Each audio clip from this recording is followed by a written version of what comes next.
Are you tired of what your situation is? Maybe you've tried many times without numbers and nothing seems to be working your way. In this Monday Motivation Show, I'll give you my own experiences and share with you the things I learned over the years that has made some very great impacts for me. My name is Abel, and I am your guest on the Monday Motivation Show with you today.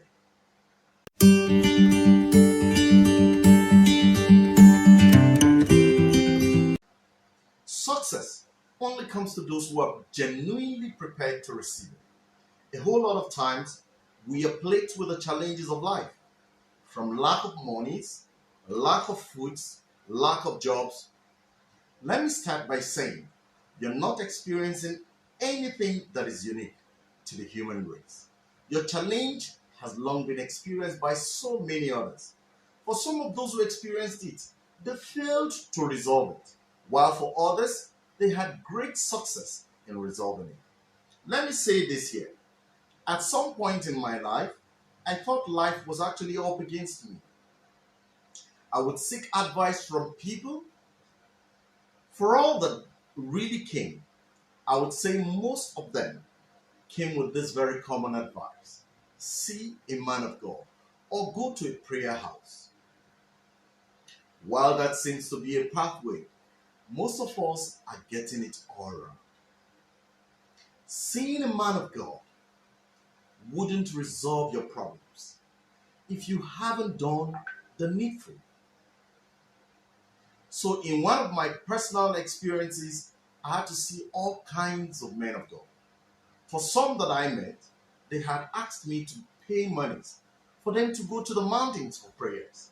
For some, they had asked me to buy soaps, salts, candles, and lots of things I just couldn't help but look away. But this didn't work. Some would say maybe I wasn't committed. But no, that wasn't the case. In fact, in one of the meetings I had with an elder statesman to resolve my property issue after someone from his community had duped me, he said this in the meeting with everyone listening. He said, "Young man, what is happening to you is not ordinary. It is likely that you have offended the gods from your village. So, go to your village and find a solution to it." Now, this got me shaking. This, of course, was because I had experienced some challenges from about 30 different people in his own community. This case in front of him was more, and he needed to wage it. So, that advice came. Of course, you wouldn't blame him. So, when he made that statement, everyone laughed chorously at me. And I had to force a smile, but deep down in me, I was lost in thoughts. And looking at his position in the society, I was left with my conscience trying to accept these claims. So I began to look endlessly at my antecedents. Gradually, my mind began to fill up with the statement he made. And I saw myself accepting every bit of his claims. I got home that night and related it to my wife. She couldn't utter a word because she was actually even more confused than myself. That was a very horrible night for me. My agony increased beyond bound because I've never had an experience as bad as this one during this period. Behold, I have an aged and religious father. My mom is late. My siblings are all very religious people, and the only advice they could give was for me to see a pastor, which they have been on for years since I dropped out from my banking job. Well, fast forwarded, many months after several experiences had happened to me, and I mean both the good and bad experiences, I began to think again. I started asking myself questions. Those good things that have happened to me, why did they happen? Now it was even more confusing because not just one or two good things have happened to me. Were the evil spirits sleeping when these things were happening? So I was caught between how wicked the attackers or evil spirits were. So much that they would also let me have some great and beautiful experiences. I doubt. This is what you should always think about. When people say you are bewitched, those who bewitch you definitely wouldn't give you a space to experience the good things of life. For example, during this period, I survived an appendicitis surgery. Ordinarily, my life would have been taken away if there were actually some spirits fighting against me. Think about it. During the same period, I could raise monies from some little businesses to pay for both my house and office rent, which was above £1 million. I could raise money to pay for my children's school fees. I could feed my family for whatever square meal it was. Never a day came that my kitchen was dry or my pockets. Well, I may not have so much money, but I had money in my pockets. And during this same period, I paid for cesarean sections for my kids to be delivered 2 times. It wasn't a paltry sum. Maintenance of health of my family and my parents. If there were actual spirits after me, I can bet that they wouldn't have allowed such grace all along. Someone once said, learn to count your blessings one by one, and you will see how much He has done for you. Indeed, the good things were far more than the bad ones, but I didn't just notice. It was just that I embraced the bad things more, that I couldn't realize or see the good things or the great things that kept coming. Now it was time for me to take a further step after counting my blessings. And at this point, I realized that my challenges were not new to the human race. Nothing ever was new. And I mean it, that nothing has ever been new to the human race. Someone somewhere must have had my kind of challenges, and true to that thought, I started looking for reasons why I had those failures. And what I discovered was shocking. I'll see you when I come back from this break.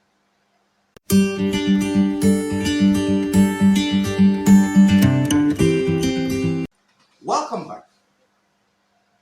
Let me remind you that failing or problems we face in life are never ordinary. When such statements are made, what comes straight to our mind is that evil forces are behind you. Now, listen to this. That's not true. Not all the time, my dear friends. These are the things I discovered were my problems. Number one, I failed to move away from the thought of some hidden forces, which is normal with most of us. That moment when things go wrong, what comes to our mind first is that we begin to think it is an evil spirit. But when things are going our way, we don't try to find out about the special things we did that made those good things to happen. We are so blinded to it. But the right thing should have been that we should find out about what led to the experience of the good things and then try to repeat it over and over. And we'll begin to see multiples of those good things rather than dwelling on the bad things. Number two, that I found out, I was spending more time looking for easy ways to become successful. Success wouldn't come to a man or woman who is never prepared.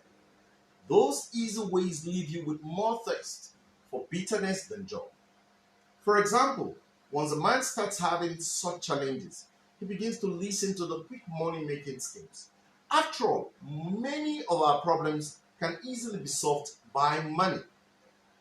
In his mind, once he takes that risk of plunging the little funds he has and gets to reap from whatever the investment is, his challenges would have been solved halfway or even totally.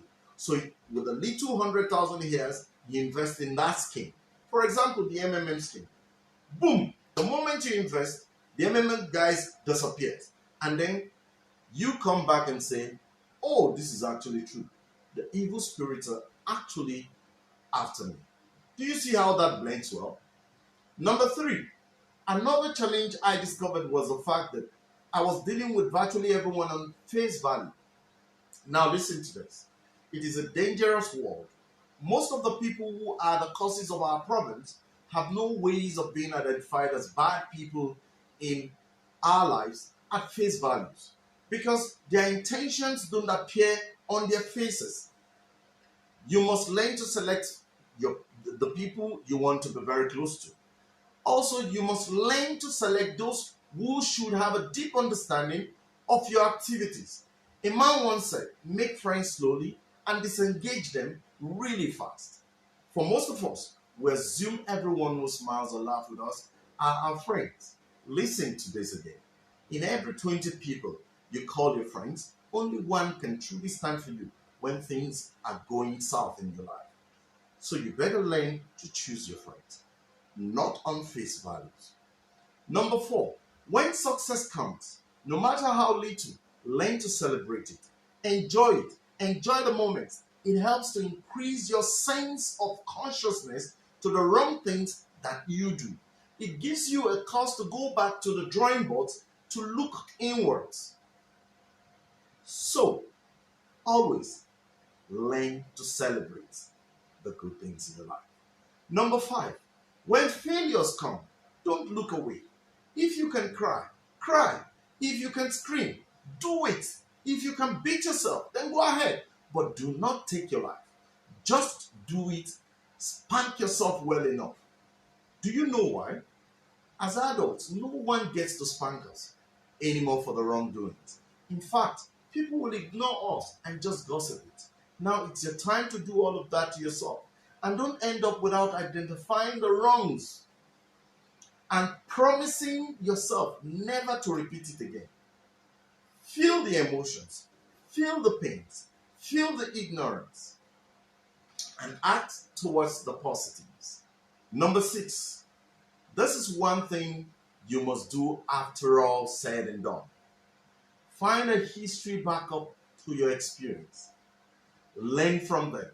I realized one of the greatest copies of historical experience is the Bible. I also know the Quran has it too. Stories. Stories of people who survived and those who failed. Let me give you an instance of a story fact in the Bible. A story was told of a young man who, in the midst of all that wanted to claim away his greatness, still had a breakthrough.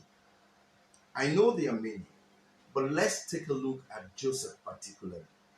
The little boy in the midst of very many elder brothers and siblings, or whatever you call it, was suppressed, he was pushed, he was shoved, and later sold away to the enemies.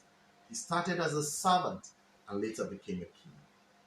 Have you thought of David too? These are historical facts. No matter how they try to dim your lights, you will still shine because you have it in you. No man is without greatness.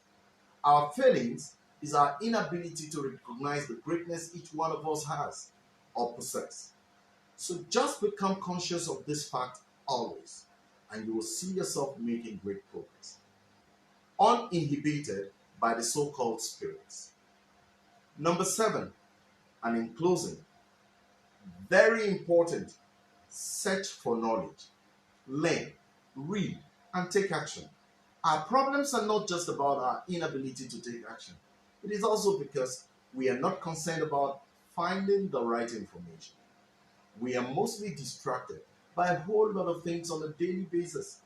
These things catch our attention and leave us spending our useful times for the things that don't matter to us. So in the end, we find ourselves working and doing things out of ignorance. We think that we are brilliant and can learn anything very fast. To be great at anything, it has been proven that you need an average of 10,000 man-hours for learning and practicing it. Think of anything you want the most. Just name it. That 10,000 man-hour is what you need at a minimum to perfect it. So you must be able to open your mind and start learning. Read books. Read religious books. Read motivational books. Read historical books. Watch training videos. Watch exhibitions. Watch movies that inspire you to be great at what you're learning to do. Above all, practice it. Let me leave you here by saying No one is going to change your story. No one will come to your house and change the story for you. Only you can start the process, end it, or live on with it. Your success is in your hands. My name is Team Abel, and this is my Monday motivational piece to get you activated for the week. Enjoy it. Bye for now.